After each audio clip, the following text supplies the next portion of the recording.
What's up, everybody? Welcome back to All Things Nerdy, episode 22. Today, we have a very special guest. I cannot wait to talk with them about it. I know they've been in this industry for a little bit. It's something that I'm super interested in and have a ton of questions about. We're going to be talking with Ron. Well, I'm Nate. This is Joe. Joe? Yeah, super excited as well. When I think 3D art, I'm like, so the sculpture of Atlas, the big dude with the world on his back. That's as far as my knowledge goes. So super excited to have Ron kind of explain about his background and tell us about 3D art. But without further ado, Ron, talk nerdy to us. Hey, thanks guys for having me on. This is really, everyone, loves to talk about themselves until they're actually put on the spot. So sometimes, yeah. But no, so I work in 3D, but I kind of use my own blend of like traditional art and bringing that together with sort of my 3D knowledge. And my start in 3D was kind of everyone's career is sort of a winding road, and mine was not unlike that in the sense that I was brought on to TurboSquid, which is a familiar name for anybody who's done any kind of 3D modeling or bought 3D models online. And I was brought in for a project called Pixel Squid, which was a Photoshop plugin that would actually allow for objects to be rotated and put into your Photoshop documents without having to learn, a pretty advanced 3D program like Maya or 3ds Max or Cinema 4D. And it was sort of my gateway drug into 3D, even though it was sort of this graphic design tool at the time. But that's how I got involved. I started working at TurboSquid, and most of the guys over there, complete geniuses when it comes to 3D. So, I probably, didn't have the background as most of those people did, but I did have a background in art. In another lifetime ago, I worked as a production designer in comic books. It was actually Image, and then we got bought by DC Comics, a subsidiary of Image, Wildstorm Productions, Homage Studios, that we got bought by DC. And then, so for a short time, I worked there. It's always an interesting peek into the past because, I wanted to work for, Jim Lee, who was an ever popular, comic book artist. He drew the X-Men and the Punisher, and then he ended up, starting his own studio, got bought by DC, and now I want to say he's like the number 2 person at DC. He's the creative, vice president, executive. And so it's really, it's always kind of endearing to see, how far he's gone as well. When I say, oh yeah, I used to work for that guy. That's, the co-head of DC Comics. So it's so that was kind of my background. And then, getting into 3D was, it always was like daunting for me. It was very complex. It looked, wireframes, everything at the time took a long time to render, so I was, my first experiences back in college was, hey, come back tomorrow and maybe you have, a coffee cup, and so I said, well, that's, I'm an artist. I like feedback. I can't, I don't want to just punch a bunch of, numbers in on a wireframe and hope I don't see anything. And obviously, so I got into 3D, about 2015, 2016, and just doing all the basic wrong things, bad renders. I still have bad renders, and it was changed because 3D has been kind of pushed forward by gaming. As you know, gaming has really changed the landscape of 3D, and so GPU powered rendering has become a thing. So if you have like a very powerful AMD or NVIDIA card, now you can run these incredible graphics in real time. So obviously they took that technology and applied it to 3D applications like Cinema 4D and Max and Maya.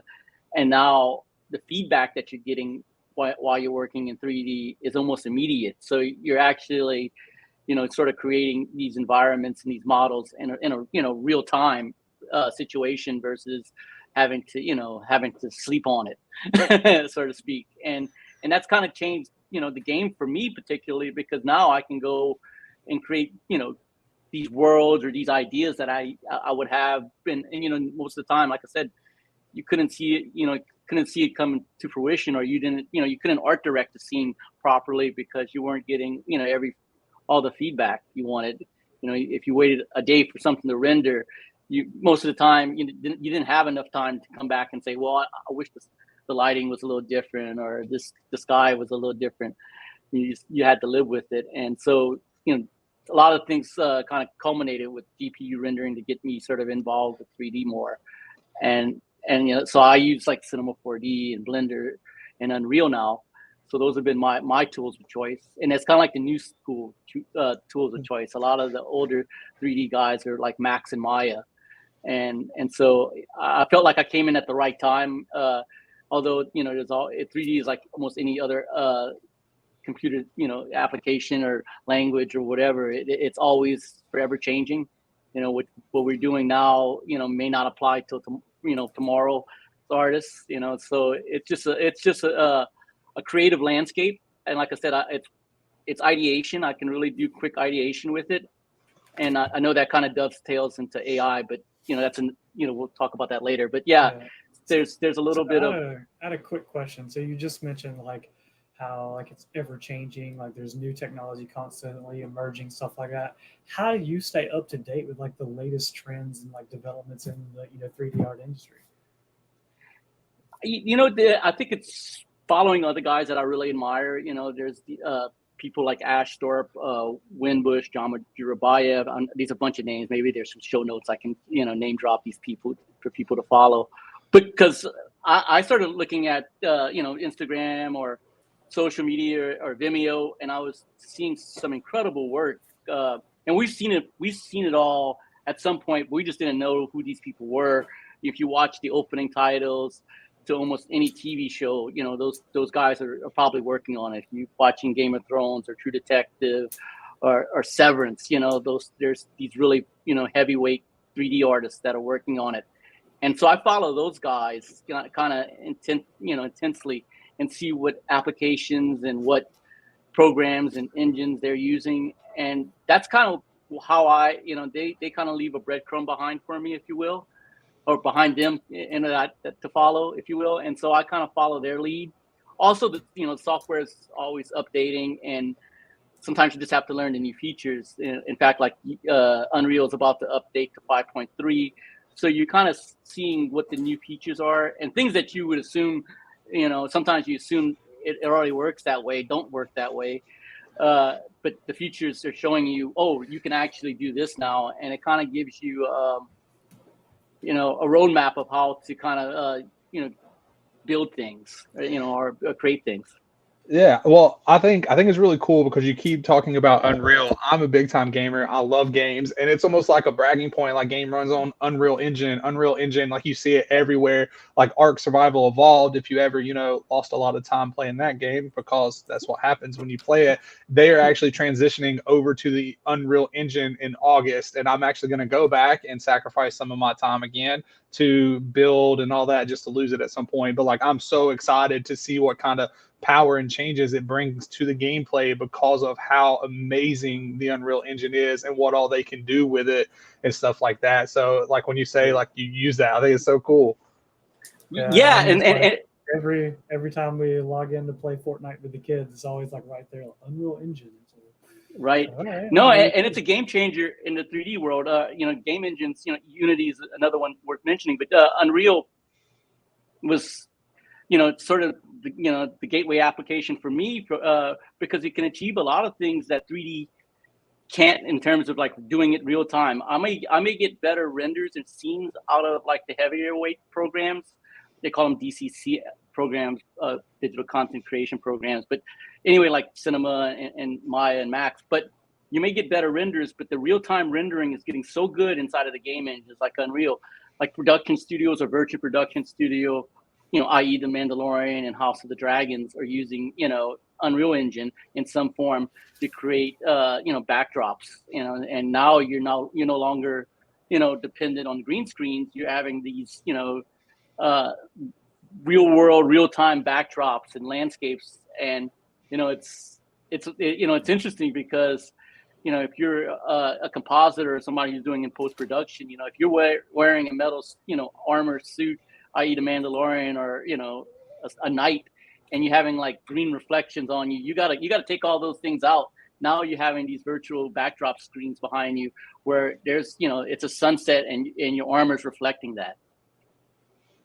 Yeah, I mean, dude, so I do want to talk about like where we're going and where the industry is going, because like you're talking about like really like up to date important shows in our world like Mandalorian, Game of Thrones, things like that.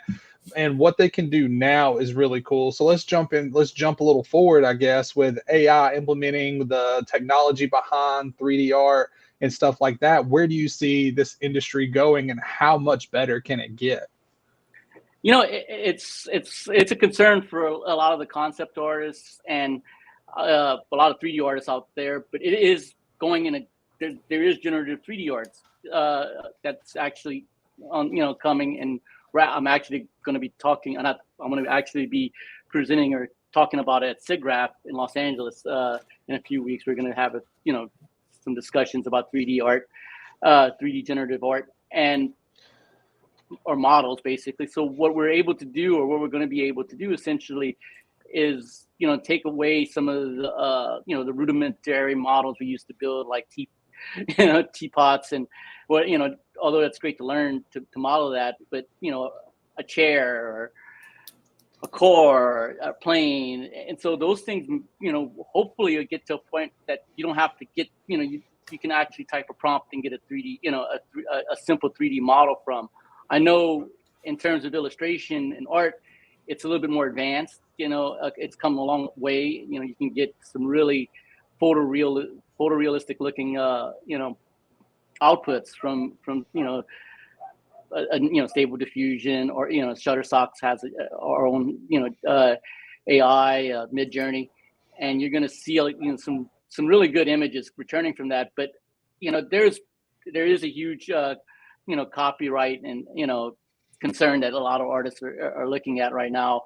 I know, like in Shutterstock's case, I'd be remiss if I don't mention it. We tried to source our own libraries, so we actually indemnify our own works. So it's actually as close to legal as we could possibly make it, in terms of like we have the artist sign off that we can actually put it inside, the AI engine.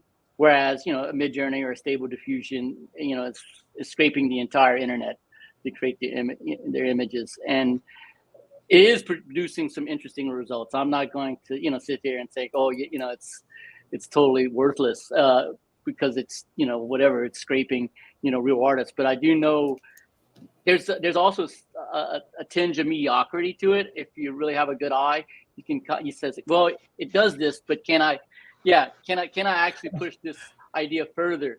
And, it's like, I think it's like AI is kind of like a one-hit wonder.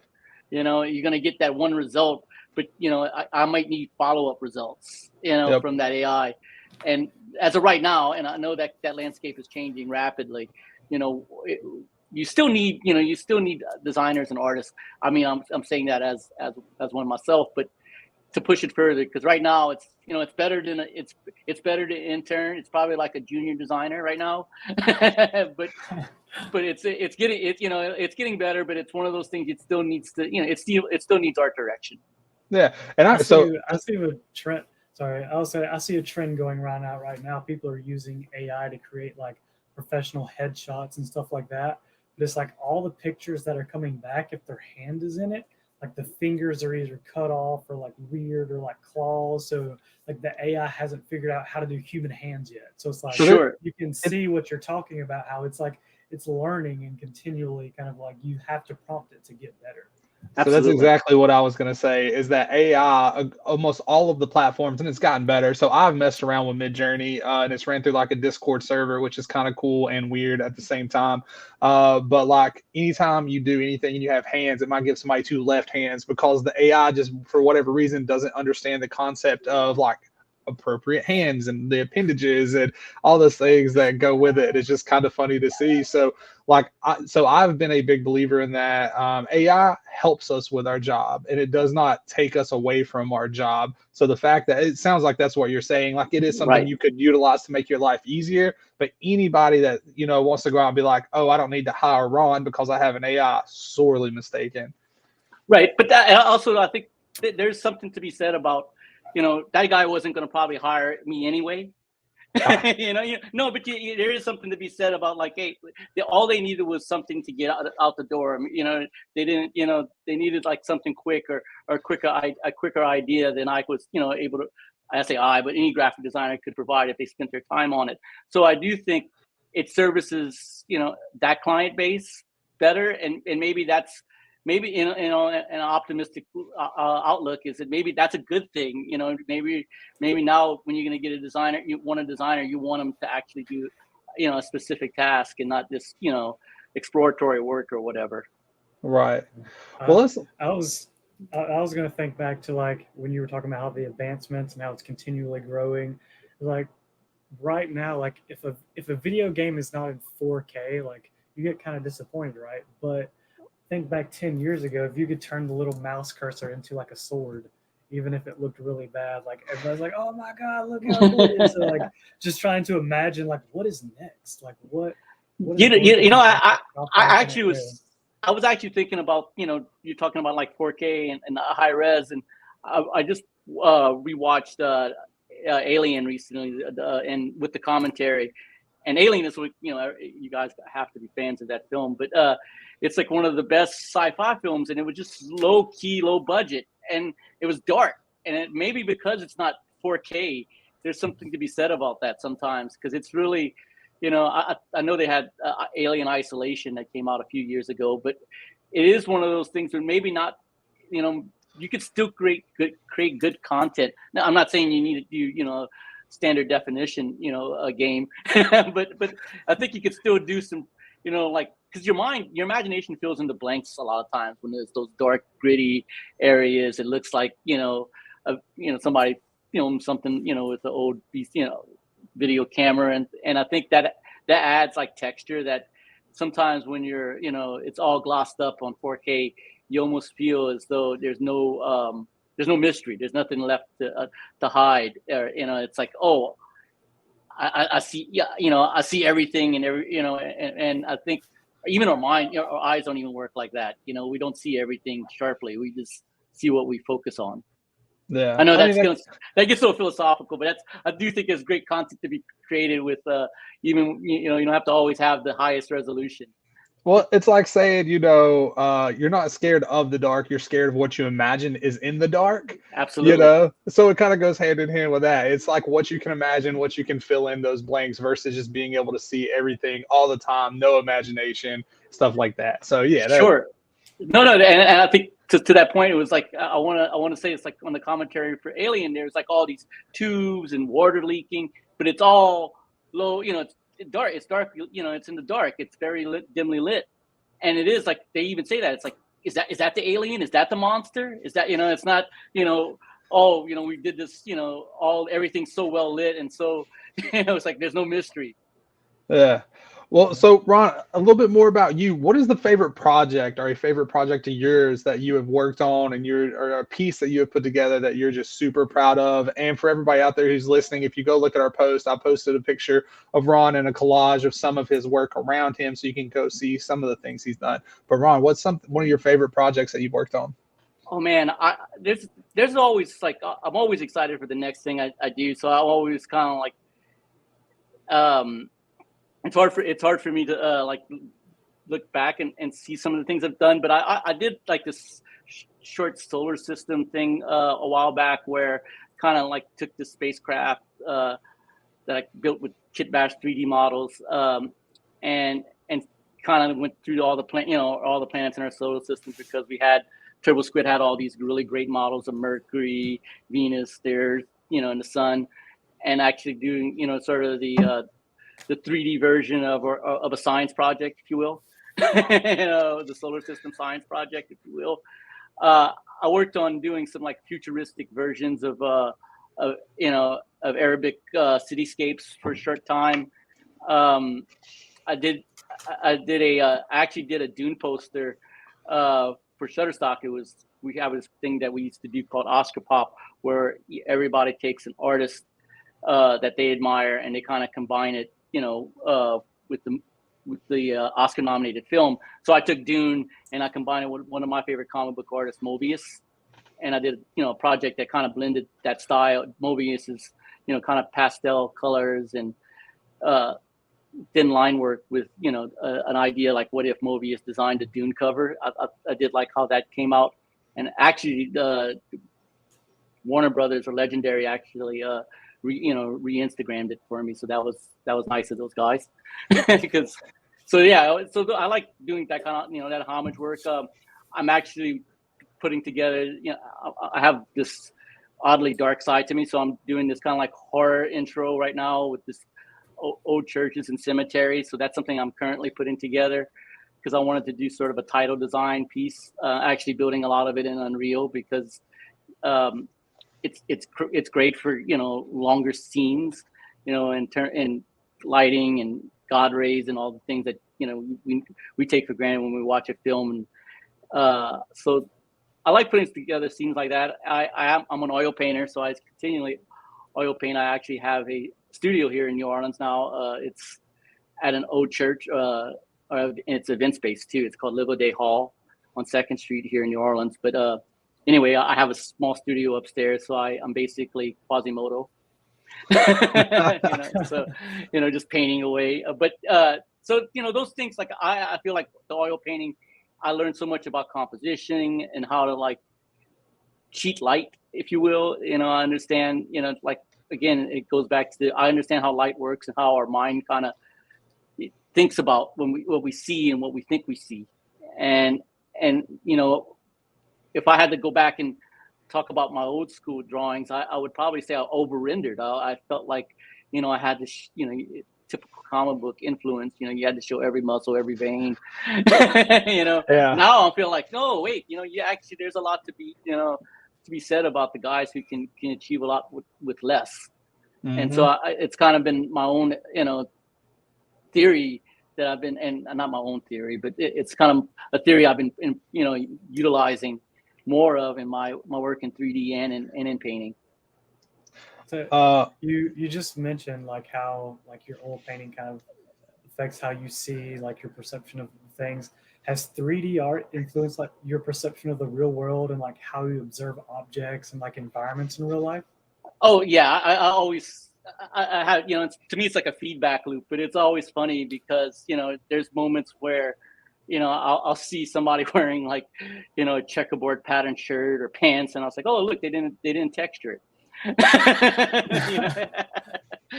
Or the UVs are really good on that. It's crazy stuff like that. Or you had a few too many, and I was like, oh man, somebody flipped the normals in the reality. But no, it does. It absolutely does. Because I understand a little bit more how volumetric and lighting works. Just intuitively, one of the things. Everything's a feedback loop in my sense because I got better at 3D because I bought a decent camera a few years ago, and it was like, oh, now I can understand lenses better and composition better through a lens, and how to achieve certain moods and atmosphere that maybe before I didn't quite understand because everything is like, again, I liken it to like I wanted to overlight everything or over render everything, and now I'm going, wait, there's a lot of shadows and a lot of blacks, and I think it adds to you become part of that painting or that piece of art. If I think you can start playing guessing games with yourself when you look at something. You go, oh, what's in those shadows, or what's that wind, what's that light over there, and I think if you start kind of adding your own story or your own narrative to that, I think that makes art a little bit more interesting. Yeah, so I just bought a camera and I'm learning shadows, composition, light, and things like that. And if something like exposure, overexposed, and all of those types of things. It's kind of crazy how much goes into like a picture and art. And just for everybody watching Absolutely. who's going to go back and watch this, Ron, I know you have a Facebook. Do you have an Instagram? Yeah, I have an Instagram. It's actually my name combined. So RONDOMINGUE. So Okay, it's I know on Facebook you do like live paintings and videos and stuff like that. I think they're really cool. I watch them when I'm scrolling and I see them. I usually, tune in for a little bit and see what you got going on. Do you go live on like the gram or anything like that? from time to time I'll do like a live post on the gram. It's funny because I like to play music while I'm painting, but whatever copyright issues, the gram or sometimes will kick me off. Like if I'm listening to Nine Inch Nails or Tool or whatever I'm listening to, they'll just kick me off because copyrighted music. So I have to kind of, if I do it, I'm learning I have to paint in silence and re-add the music through their feed that they have. So it's kind of like an afterthought when I do it. But I feel like people love to see process. I realize that, even though I'm not necessarily Bob Ross sitting there, painting fluffy clouds or anything. They do want to see process because, I think people inherently like to see other people work to some extent, like, oh, that's how they did it. Or that's what, they have this in their studio, just like me. So it's sort of a way for us to kind of identify with another creator. Yeah, I mean, think I watch on I watch a lot of video games on Twitch and stuff like Mhm. that, and that is the whole reason I do it. Like I watch the best of the best do what they do, so I can be like, that's how they do it. Okay. Right. And I think on a consumer basis, like say someone buys your painting, like if they've watched your videos of you actually painting and putting that, they feel more attached to it. So it kind of creates that emotional bond, like with you and the person that is like consuming your art. Yeah. So, Ron, one of the questions we always ask on this podcast is how to get into this. So, if somebody is completely new and say they like art, they're drawing, they're sketching, but they want to get into like the 3D world or anything like that, what would your suggestion be? It's interesting because like I got into it because it was like a job application, and then for one of the biggest 3D model companies in the world. But if I had to do it, without that, YouTube University has been terrific for me. I actually bought the subscription to it because I was tired of the ads on YouTube. And so I was like, okay, I'm actually saving time in my life. But there's a lot of great 3D artists out there, and with short tutorials. I love the Grayscale Gorilla guys for kind of helping me out with Cinema 4D. I mentioned Winbush earlier. He's great for Unreal. Ash Thorpe and Geometry Rabayev, they actually have a school, or they actually have classes for a school called Learn Squared. So that's it's like learnsquared.com, and they have all kinds of everything from learning ZBrush to concept art to modeling. I learned a lot from those guys, and Gumroad actually has a lot of the same popular artists. They're offered some of their models or some of their short classes, and oftentimes I find that I at the beginning I used to like watch everything like very linear. Like I had to watch the whole thing before I get to the next thing. And as I gotten, I guess more advanced, it's something that sometimes I just need to learn one thing that's going to open, the floodgates for me in terms of like, oh, that's how they did it. And I think 3D is a lot like that. Is once you get very comfortable in it and you just go through a tutorial or see somebody that you really admire or follow, do something and you figure it out just a little bit of how to incorporate that into your own work. I think that's always helpful. But yeah, there's a lot of resources out there for 3D artists nowadays. I do think, having traditional drawing skills and painting skills, adds to that. You have a developed eye, or you're developing an eye. So I think that's, once you start getting into to rendering and everything, then you can kind of work on that, And I remember someone saying, like, oh, that render looks good. I said, I can't wait to see your 1,000th render, And I get what they're saying. You're just stepping into a new world. And so I would say, if you get into it, don't be discouraged if your work doesn't look like the top guys. My work still doesn't look like the top guys, and so I think that's a big thing because 3D can be kind of frustrating. There's always, it's drivers, it's plugins, it's new graphics cards. It's, sometimes it requires a lot of horsepower, or, you have to make do without the horsepower. I remember hearing Raul Morx, who did like the intros to like Man in the High Castle and the Terra, and he did I think a conference title design called Semi-Permanent, and he did it like on some 780 cards, which are real primitive. I say primitive, but they were really, not cards that you would use for this type of work. And the fact that he was, he did this type of work with those cards, man, he had a lot of patience. But I do think there's something to be said about, hey, you may not have the best equipment, and that's okay, as long as you're kind of picking it up and doing it and taking a bite of the elephant one bite at a time. Yeah, and for people that don't know, like if we're talking about NVIDIA graphic cards, like NVIDIA is in like the 40s now, so it's like the 4070, 4080, Oh, yeah. 4090. Like in my PC, I have a 3090, which is like That's a better card than me right now. I have a 3080. Oh, nice. Yeah. See, Yeah. So there you go. So I couldn't imagine doing something like this on a 780. Like that's yeah. That's so you're gonna get into 3D now, right, Nathan? That's like 2000s model. Dude, yeah. I mean, honestly, after talking about it, I might check it out because I've always enjoyed just like messing around and like learning new things. But that was like, so I was looking at getting the 40s, because it was out, and I was like, I'm building a custom PC because I game. I'm a big time gamer, and I was like, well, if I just do the 40s, I can, it can handle anything. And they're like, I was talking to somebody, and they're like, well, do you do like 3D type stuff? And I'm like, no. And they're like, then you don't need the 40s. And I was like, I'll do the 30s. But I was going to say, so Unreal is a great, a great entry point too, because a lot of times Unreal environments, and I think they released it last year, was the Matrix Cityscape, right? And I've actually played around with that, and that's incredibly amazing, by the way. It's free. It's a free download. That's the great thing about Unreal. It's free, and the Matrix scene was free, and you can. It's a huge. I forget. I think it's like a 60 gigabyte download. It's a huge download, maybe even more, but. Once you get it, you actually can explore this procedurally built city in Unreal and move around it in real time, which is, it has real time street reflections and skyscrapers. And yeah, it's great. It's a great gateway to learning 3D, because you're kind of seeing the potential that it has, and you're actually interacting with it in this sort of virtual environment.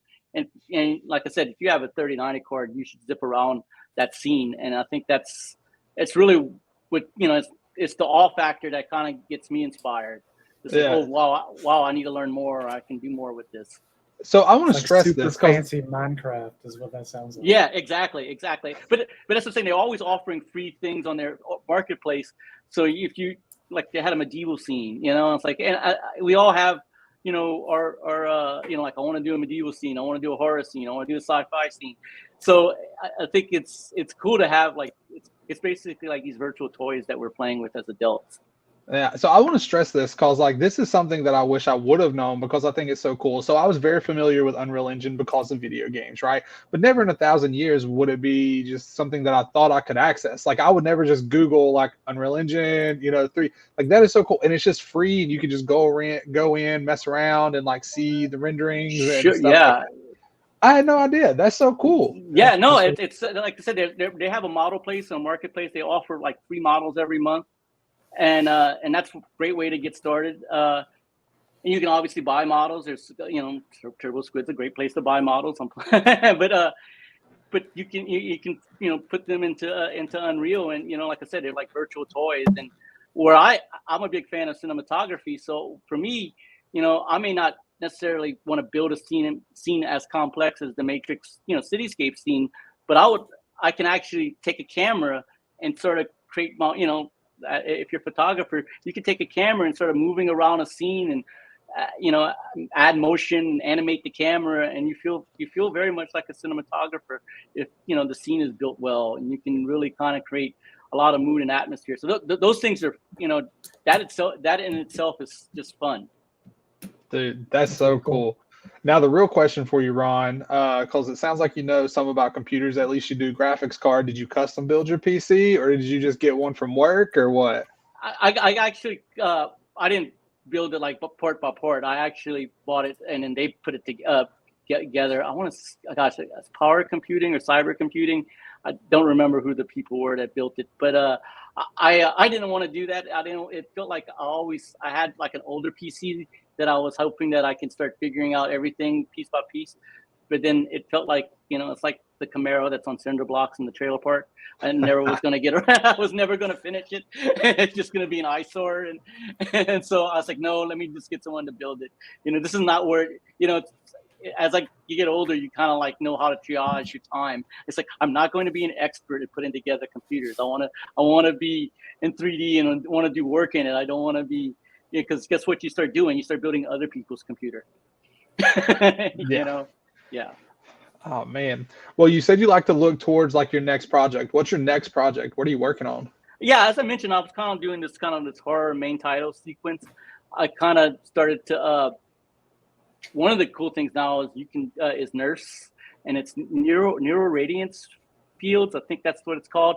And you could take, basically, if your iPhone has depth or lidar available, I think some of the newer iPads do, but you can actually photograph like objects or photo scan objects and bring them into 3D. And so one of my things I'm doing right now is, like I said, I'm building a horror theme title sequence, is taking photogrammetry of kind of photogrammetry of headstones, of cemetery headstones.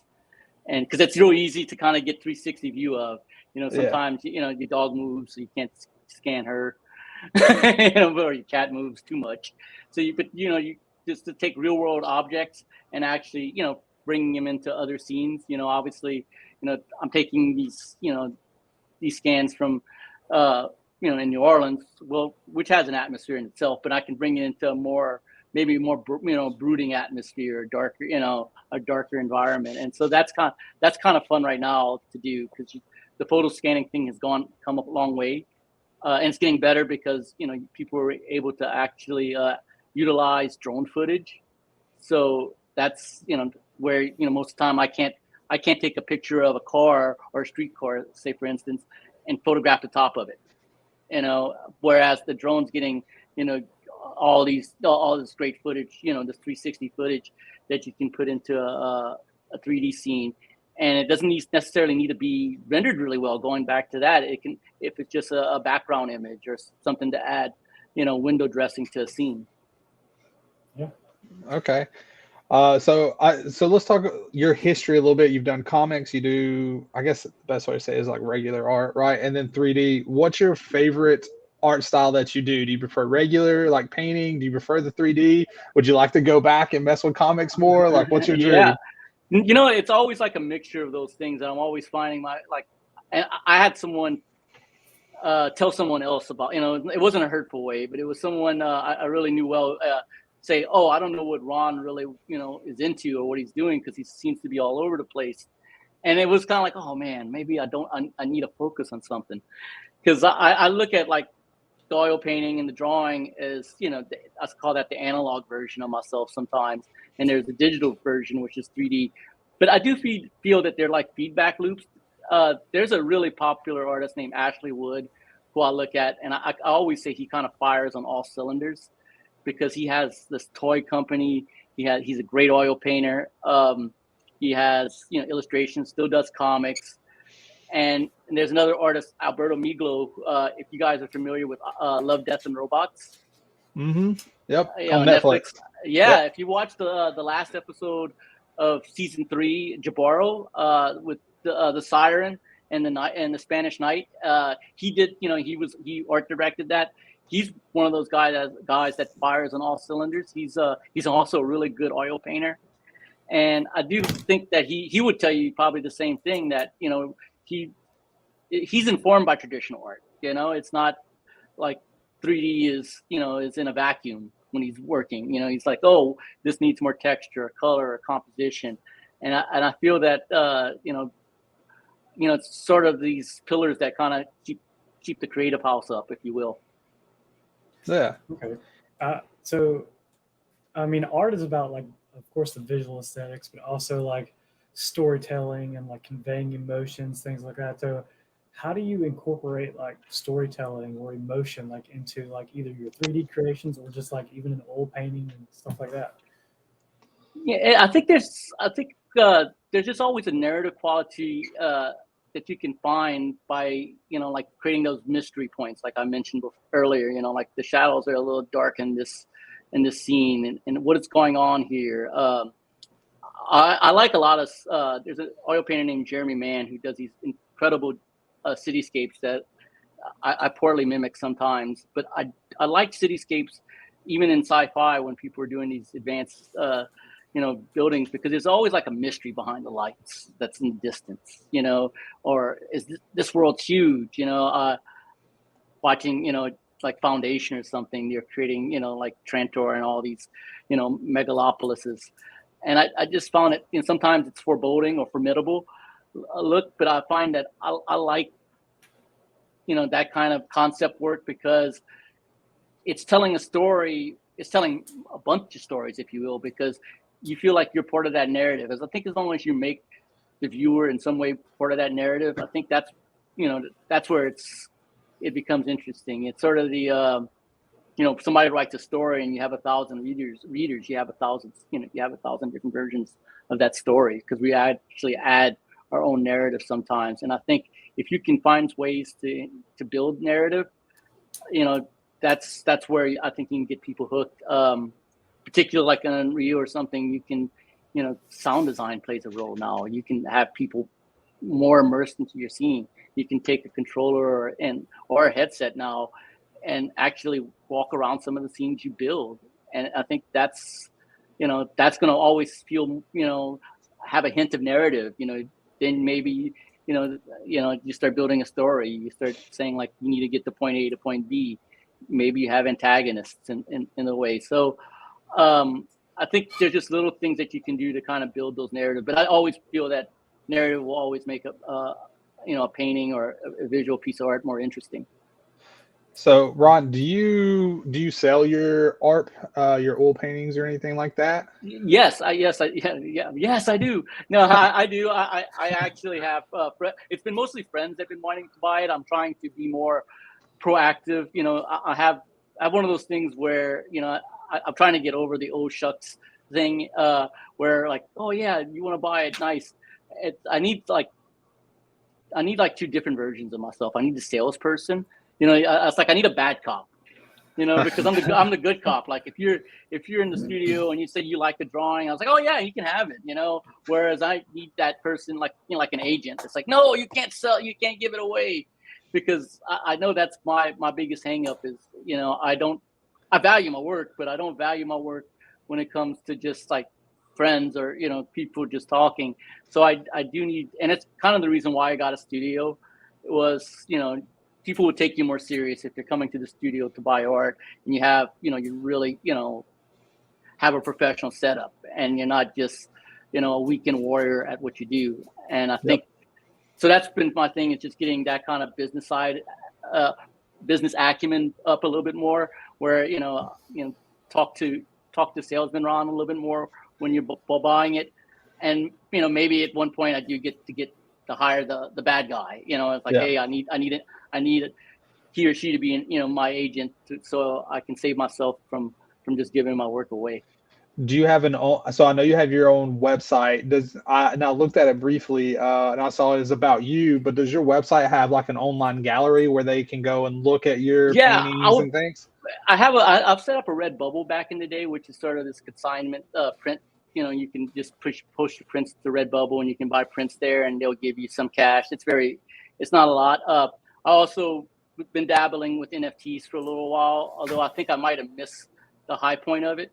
But it's still a good thing to experiment, because it's still a world where it's, for me, the NFT is it's certification. Like this person, I approved this person to actually buy my work. And so hopefully, you get to a point where, I sell a painting and there's an NFT connected with it, to where, if they resell that painting and they buy it, through crypto, I'll still get something in perpetuity. Okay. And the Redbubble and all that, that can be found through your website. So I'm just trying to make it as clear as possible. Oh yeah, for everybody I think listening. I think I still have the shop up set up there. I just started, like I said, I just started to do the dabble with the NFT side. The only the hang up with NFTs is that it's also like a breeding ground for scammers. So I'm kind of like always like, hey, we want to buy everything on your on your page. It's like, oh, that's too good to be true. Yeah. So I have to like, I'm weary, but I feel like I had to get a start. I think there is some sense, and maybe it's not NFTs 2 or 3 years from now, but it's definitely going to be something in that area, in that direction. So I wanted to kind of like get my feet wet, so to speak, in that direction, in terms of how are people going to buy digital work and creative work, and how are they going to get certification that this work has been passed on. And I do think NFTs have a role in that. Do you ship your paintings, or will you ship your paintings? So that's why I got Redbubble involved into because I'm horrible at shipping. I think I've had some people buy prints and I'm like, I can't ship to another country. It's more than the painting or stuff like that.